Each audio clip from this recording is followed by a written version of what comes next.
बोलो सियावर रामचंद्र भगवान की जय। हे प्रिय, अब जल्दी से इस अमंगल वेश का त्याग कर दो। यह सुनकर के और मन में राम जी की बड़ी सौगंध को विचार करके वह मंद बुद्धि केकई थोड़ी सी हंस करके मुस्कुरा करके उठी और गहने पहनने लगी। यह सुनी मन गुनी सपत बड़ी, बिहसी उठी मति मंद। भूषण सजति बिलो की मृगु, मनहु की राति निफंद। मानो कोई बिलनी मृग को देख करके फंदा तैयार कर रही। पुनि कह राव सुहद जिय जानी, प्रेम पुलकी मृदु मंजुल वानी। भामिनी भयो तोर मन भावा, घर घर नगर आनंद बदावा। अपने जी में केकई को सुहृद जान करके राजा दशरथ जी बड़े प्रेम से पुलकित होकर के सुंदर वाणी से कहते हैं कि हे भामिनी, तुम्हारी मन इच्छा ही तो पूर्ति हो रही है। नगर में घर घर में आनंद के बदावे बज रहे हैं।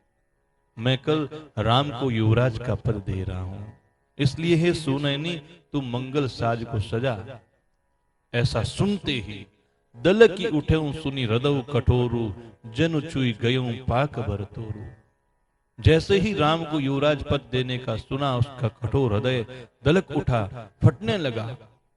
मानो किसी पक्के हुए रूह तोड़ को बाल तोड़ के ऊपर में किसी ने छू लिया हो। ऐसे वीर बिहस देहि गोई, चोर नारी जिमि प्रगट न रोई। लखई न भूप कपट चतुराई, कोटि कुटिल मनि गुरु पढ़ाई। ऐसी भारी पीड़ा को भी उसने हंसकर के मन में छिपा लिया। जैसे चोर की स्त्री प्रकट होकर के रोती नहीं है। वह इसलिए नहीं रोती है कि उसको लगता है कि कहीं मेरा भेद न खुल जाए। तो राजा उसकी कपट चतुराई को समझ नहीं पा रहे हैं, क्योंकि वह तो करोड़ों कुटिलों की शिरोमणि मंथरा के द्वारा पढ़ाई गई है। देखो, यद्यपि राजा दशरथ नीति में निपुण है, लेकिन फिर भी त्रिया चरित्र को कोई जान नहीं पाता, क्योंकि यह अथाह समुद्र है।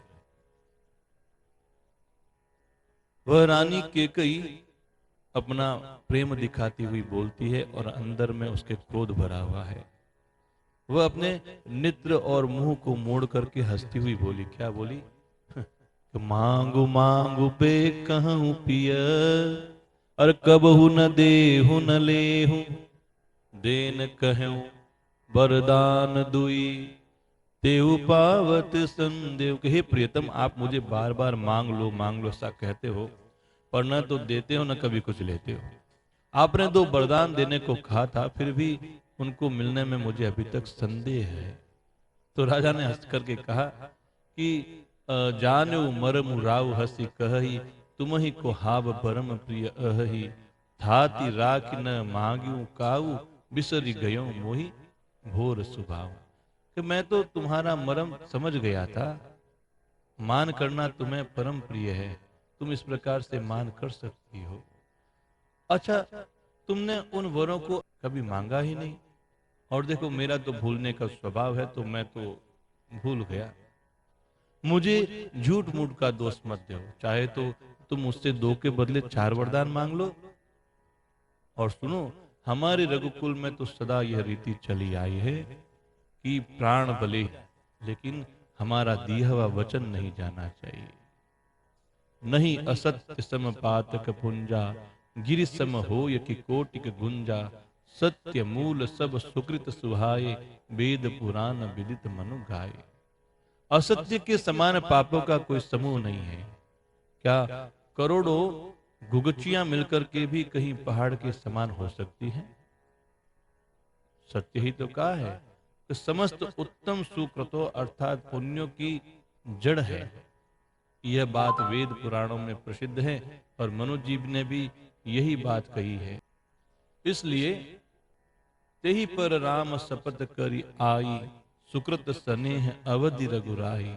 बात दृढ़ाई कुमति हसी बोली, कुमत कुबिहग कुलह जन खोली। उस पर मेरे द्वारा श्री राम जी की शपथ करने में आ गई, मुंह से निकल गई। और तुम तो जानती हो कि रघुनाथ जी मेरे सुकृत हैं, मेरे पुण्य हैं, मेरे स्नेह की सीमा है। इस प्रकार बात पक्की करा करके दुर्बुद्धि कैकई हंस करके बोली, मानो उसने अपने बुरे विचार रूपी दुष्ट पक्षी बाज को छोड़ दिया हो। राजा का मनोरथ तो बड़ा सुंदर वन है, सुख सुंदर पक्षियों का समुदाय है, उस पर भिलने की तरह कैकई अपना वचन रूपी भयंकर बात छोड़ना चाहती है। क्या बात है। भूप मनोरथ सुभग बनु, सुख सुबिहंग समाजु, भिलनि जिमि छाड़न चहती, बचनु भयंकरु बाजु।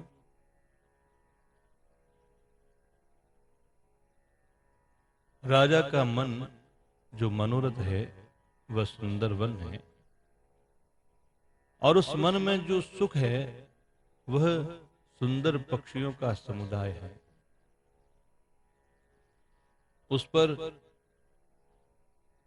कैकई जो है भिलनी की तरह अपना वचन रूपी भयंकर बात छोड़ना चाहती है और राजा से वरदान मांगना चाहती है। बोलो सियावर रामचंद्र भगवान की जय।